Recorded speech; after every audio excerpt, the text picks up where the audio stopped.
Buongiorno, benvenuti nel mio canale YouTube e mio negozio.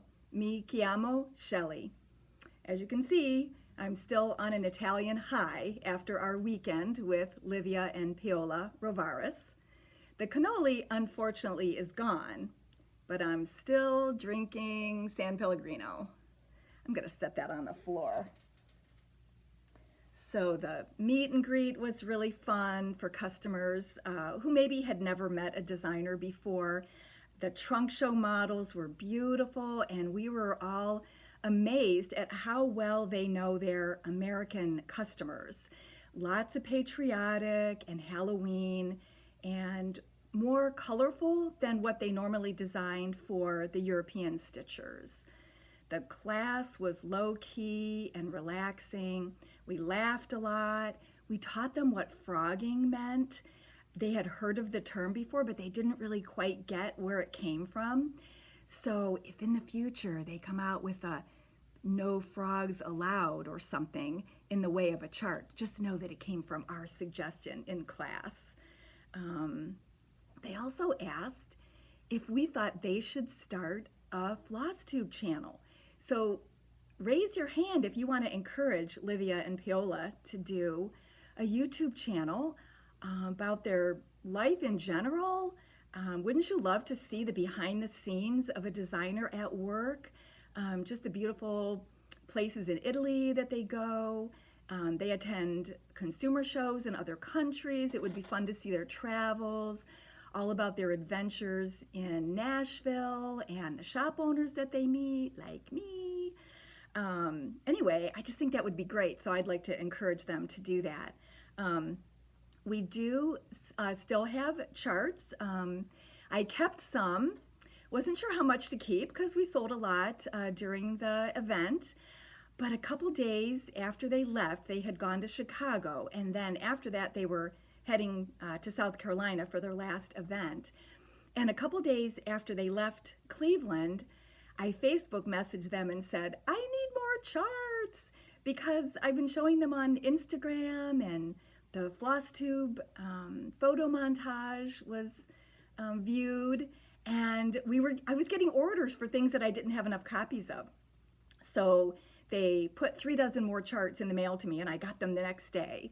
So I'm stocked again with all the things that were shown. If you haven't looked at that video montage yet, it was the last one I did. I kind of cheated. I didn't do it live. I did a photo montage, but that was the easiest thing to do after such a busy weekend, and the best way to show you all of the product up close and personal. It probably took me just as long to do that as it did to do a 15-minute video. I took a couple hours on Saturday night after the shop closed at 5, and I took down all the models individually and photographed them. And I thought it would be such a great idea to photograph the chart with the model. That way I didn't have to put as much text with them when I showed them on Instagram. And then it showed their checked paper that they put in their chart, so I kind of was helping you recognize their brand. But I failed to realize that in the iMovie format, it was rectangular, like a movie screen. I should have known that.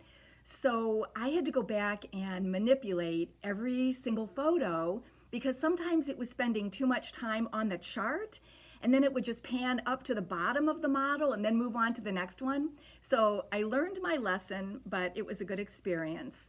I took a photography editing class at Apple. Actually, on the 4th of July, they were open. Lots of places were open, but I was surprised.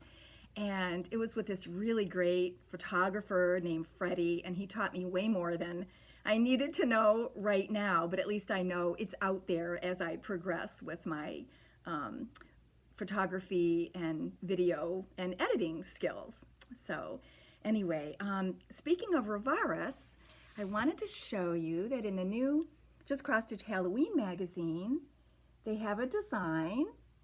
It's Halloween. They call it Rustic Halloween. And most of their charts run $13 or $14. The the cost of this magazine is $9.99.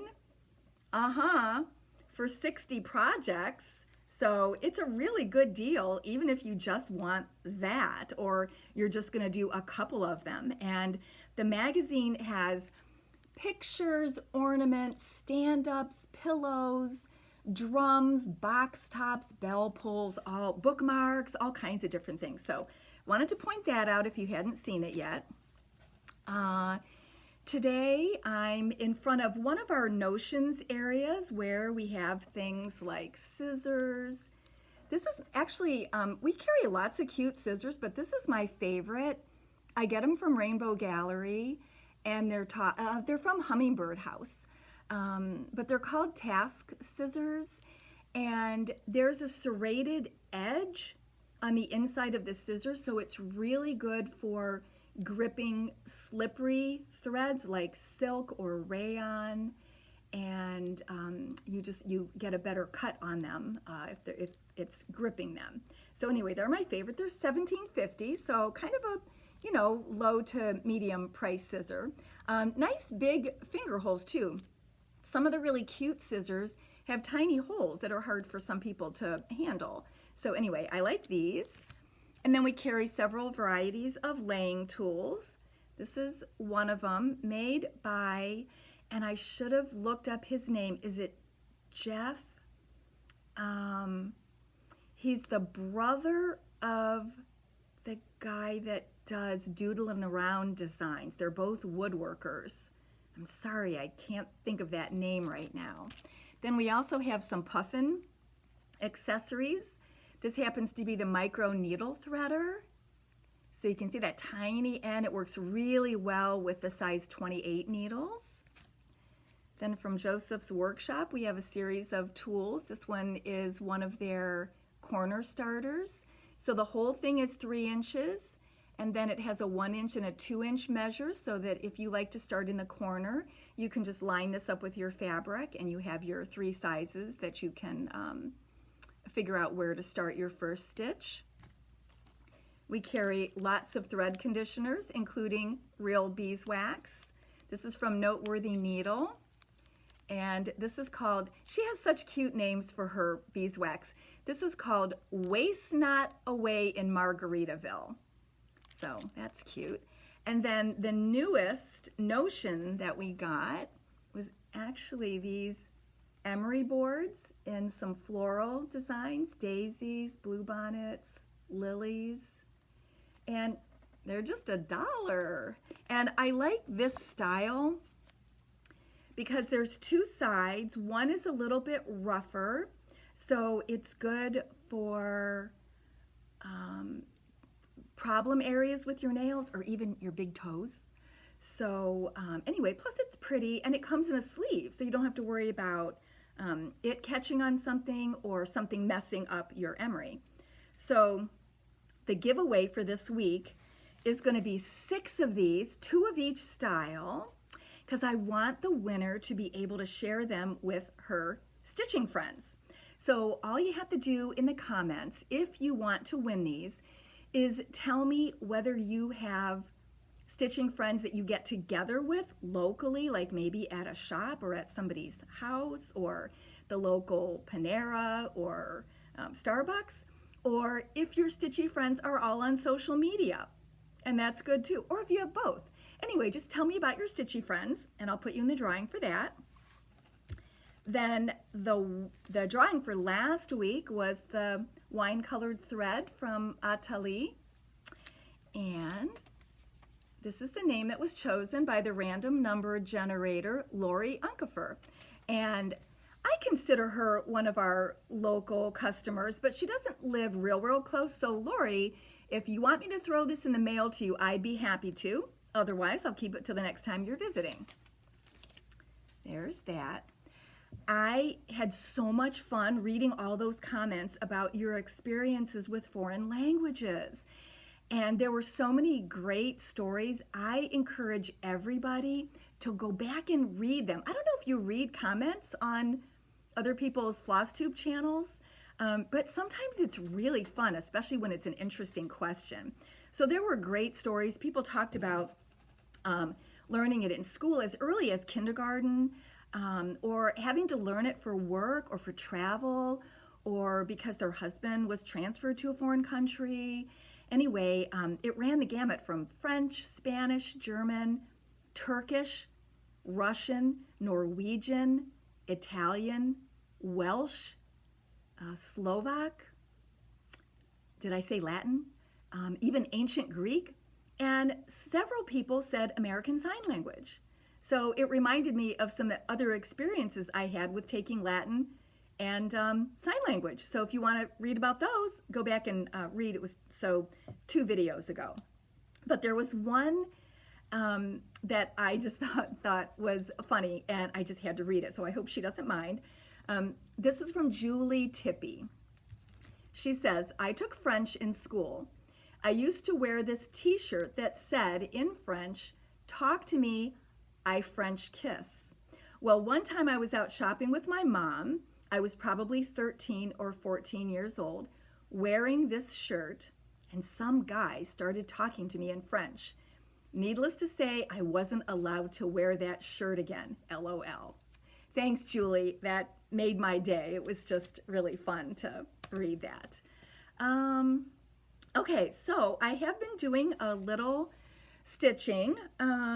This is my whip in progress. I haven't stitched that much in the last 2 weeks. I've had a lot of technology issues, not with doing YouTube, but it had mainly to do with updating my computer and having to get a new email account because something wasn't working right with the updates. So anyway, I didn't work for a while, but when I did work, I worked on Be Joyful from Country Cottage Needlework. So I got pretty far, and I had a tip about stitching with one strand at a time, and Susan Morelli had a question about it.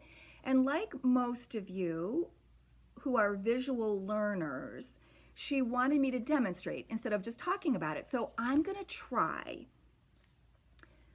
My tip was to take one strand. This is when you intend on stitching with 2, but it's a really small area. So I take one strand in my needle and I do each leg of the stitch twice. So I've done one leg of the undercross of the head of the bee, okay? And now I'm about to do the second cross. So I'm just doing another strand, and voila, we have 2 strands. I have to say, Paola, when she was here, she kept throwing out French, which is not unusual because they travel a lot in Europe, and she also does consumer shows in France, but she said voila a lot. And she also said ooh la la, and it just tickled me. Okay, so that is the second ply. Nobody would know that I had to use 2 motions to do that. And now I'm going to do the top cross. That's 1 ply. And then I just do it again.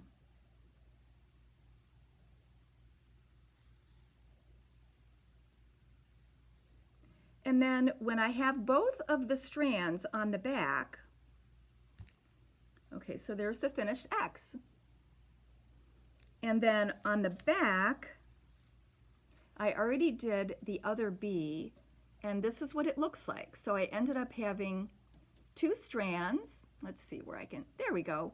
2 strands, and I tied them together in a little knot, and then I'm going to wind those under, but there's not a very big area to put them, and I don't want to take a dark color and put it under a light color. So tying it in a knot assures that it will remain secure when it's finished later and doesn't come undone. And the knot is not going to be visible or show when it's framed or mounted in any other way. It's just a tiny knot. It's not the same as taking 2 strands and making a knot. For some reason, it just is more delicate. So that works. So there you go, Susan. I hope that helped you. And as you can see, all I have to do is fill in the white at the bottom, finish that B, and then I have a second color of green that needs to go in with the leaves. So I'll probably finish that tonight and think about how I'm going to finish it in the next week. So remember I said before it's easier to give stuff to my framer rather than thinking of a unique finish? Well, this was certainly an easy one because I already had the frame. So this was, I think, day one of Stitch Mania. So that was Heinz's Mini Block B. And then the other one that came back from the framer recently is JBW's French Country Strawberry. And I just love what my framer and I chose. We had a lot of different options, and for some reason, this just popped for both of us. I love it. I can't wait for Judy Whitman to see it. I think she'll love it too. So I think that's all I had to tell. Oh no, wait, I have one more thing to tell you. I've hit the big times. I was mentioned yesterday, July 13th, on episode 104 of Priscilla and Chelsea's Housewives of Cross Stitch FlossTube channel. Yes, I was. I was mentioned. Now I think I'm done. Grazie per aver guardato. Ci vediamo presto. Addio.